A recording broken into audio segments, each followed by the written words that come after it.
Eligibility आ गई थी सिर्फ 72,000 रुपये में। मेरा अगर शुरू से लेकर फॉर्म 1, 2, 3 उसके बाद ATT तक मैं देखूँ तो मेरा एक्चुअल में कितना खर्चा लगता है USA का लाइसेंस लेने के लिए।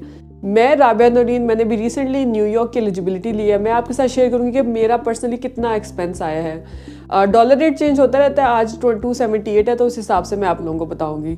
सबसे पहला जो खर्च मैंने किया था न्यूयॉर्क US रजिस्ट्रेशन के लिए, अपनी नर्सिंग लाइसेंस के लिए, वो था कोर्सेज, मैंडेटरी कोर्सेज थे 2 न्यूयॉर्क के, चाइल्ड अब्यूज़ और इन्फेक्शन कंट्रोल, जिसके चार्जेस थे $55 $55, जो कि हमारे पाकिस्तानी रुपीज़ में बनते हैं 15,000 पाकिस्तानी रुपीज़। ठीक है, सबसे पहला एक्सपेंस।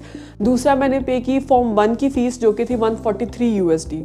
तो $143 बनते हैं पाकिस्तानी, अगर आज की करंट रेट के हिसाब से मैं देखूं तो वो बनता है 40,000 पाकिस्तानी रुपीज़।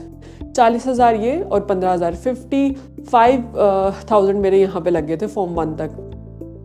फॉर्म 2 वेरी करता है कॉलेज टू कॉलेज। कुछ कॉलेज वाले डॉक्यूमेंट्स भेजने का 20,000 लेते हैं, कुछ 30 लेते हैं, कुछ 19 लेते हैं, कुछ लेते ही नहीं, फ्री में भेज देते हैं। मेरे कॉलेज वालों ने मुझसे 5,000 रुपीज़ लिया था ट्रांसक्रिप्ट का, और 1,700 रुपया TCS का लगा था, जो मैंने पाकिस्तान पोस्ट के ज़रिए उसको न्यूयॉर्क भेजा था। तो मेरा 6,700 रुपया फॉर्म 2 पे लग गया था। फॉर्म 3 पाकिस्तान नर्सिंग काउंसिल से होता है, गुड स्टैंडिंग सर्टिफिकेट के नाम से, उसमें मेरा 10,000 रुपया लगा था। तो ये टोटल जो मेरा खर्चा हो गया था ये 72,000 का। ठीक है, अभी कोई लाखों नहीं लगे, कुछ लोग कहते हैं कि बहुत सारे पैसे लग जाते हैं, तो ऐसा नहीं है। उसके बाद मेरी एलिजिबिलिटी जैसे मुझे जनवरी में रिसीव हुई, तो अब मैंने ATT बुक करवाया है। ATT basically authorization to test है। कुछ ऐसे नहीं हो सकता जैसे बाकी IELTS OET में होता है कि कोई भी बंदा उठ के टेस्ट दे सकता है। NCLEX RN के लिए सबसे पहले आपको एलिजिबिलिटी चाहिए होती है बोर्ड की, उसके बाद आपको ऑथराइजेशन टू टेस्ट की चाहिए होती है, जो नंबर चाहिए होता है, वो नंबर डाल के आप टेस्ट बुक करवा सकते हो। अब जो ATT नंबर लेने के लिए जो मैंने चार्जेस पे किए वो थे $200, जो कि आज के करंट डॉलर रेट से कन्वर्ट करो तो वो कुछ बनते हैं 60,000 के करीब।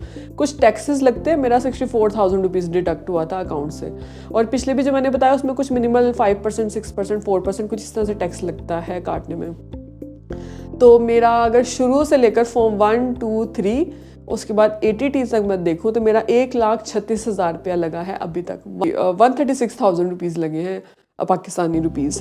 अब और कितना एक्सपेंस रह गया है, अब $150 मैंने पे करने हैं जो मेरे NCLEX के होंगे।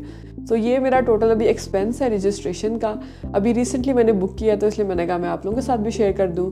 और अब इसके अलावा मुझसे अभी क्वेश्चन आंसर्स में मुझे किसी ने पूछा था कि CGFNS रिपोर्ट करना मैंडेटरी है, क्योंकि आप तो फॉर्म 1, 2, 3 के थ्रू कर रहे हो।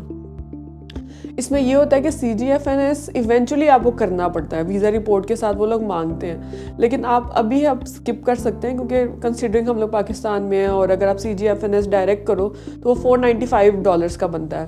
तो वो 1.5 लाख तकरीबन सिर्फ उस वेरिफिकेशन का हो जाता है। तो उस एक्सपेंस को कम करने के लिए, ताकि आप स्टार्ट में जल्दी से अपना प्रोसेस करवा लो, और एंड पे तो लगनी है वेरिफिकेशन रिपोर्ट, जो 3 साल बाद जब आपने OET, जब इंग्लिश भी लैंग्वेज टेस्ट देना है, आपका वीज़ा आ जाएगा, इंटरव्यू डेट हो जाएगी, उसके साथ फिर आप वेरिफिकेशन CGFNS की भी करवा सकते हैं। लेकिन अभी के लिए हम स्किप कर सकते हैं। लेकिन अगर कोई कहता है ना कि CGFNS होंगी नहीं, तो ये आपको डबल चेक करना पड़ेगा कन्फर्म, क्योंकि मुझे जहाँ तक अभी पता है तो ये CGFNS बाद में करना पड़ेगा। सही है, तो ये था अभी तक का प्रोसेस। हाँ, ATT की कितने टाइम तक आएगी, अभी उनके मुताबिक मेरा 4 to 6 वीक्स लगेंगे, जिसमें वो मुझे मेरा नंबर शेयर कर देंगे। उस नंबर को जैसे मुझे मिलेगा उसके बाद मैं अपना NCLEX बुक करूँगी। सही है, तो उसमें टाइम होता है, कुछ स्टेट में 3 मंथ देते हैं, कुछ स्टेट में 6 मंथ देते हैं। उसी के अंदर जो डेट मिल रही है वो आपको लेनी होती है। तो यार दिस इज़ इट। और डू लेट मी नो कि आप लोगों की US की जर्नी कैसी जा रही है, आप लोग अभी किस प्रोसेस में, या अभी आपने स्टार्ट किया है। अभी मुझसे किसी ने क्वेश्चन में पूछा था कि सिक्योरिटी नंबर क्या डालना है, फॉर्म 1 में पूछ रहे हैं। तो जो सोशल सिक्योरिटी नंबर है वो पाकिस्तानी के पास नहीं है US का, तो हमने वो मैंडेटरी नहीं है, आपने उसे छोड़ देना है, क्योंकि आपके पास जो चीज़ नहीं है वो आप कैसे एंटर करोगे।